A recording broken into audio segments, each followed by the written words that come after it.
اچھا، اور تیمم کا کیا طریقہ ہے؟ تیمم کا طریقہ محترم احباب گرامی یہ ہے کہ جب آپ کے پاس پانی نہیں ہے، قرآن مجید میں آتا ہے فَتَيَمَّمُوا صَعِيدًا طَيِّبًا، تیمم کرنا ہے، اللہ نے ساتھ شرط بھی لگائی ہے فَتَيَمَّمُوا طَيِّبًا صَعِيدًا، اچھی پاک مٹی کے ساتھ آپ نے تیمم کرنا ہے، پاک آپ کے پاس مٹی ہونی چاہیے۔ اب آپ نے کرنا کیا ہے؟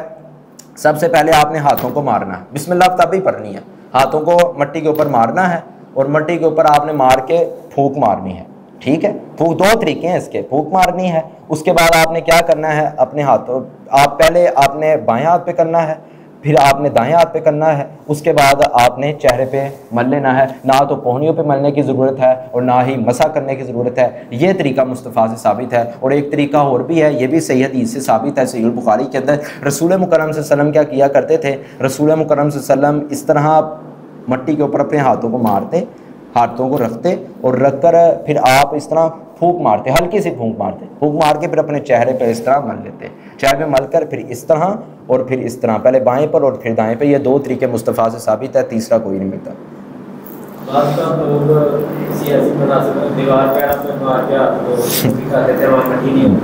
بالکل یہ جائز نہیں ہے۔ دیوار کے ساتھ کیا؟ دیوار کے ساتھ کون سی لگی ہوتی ہے مٹی؟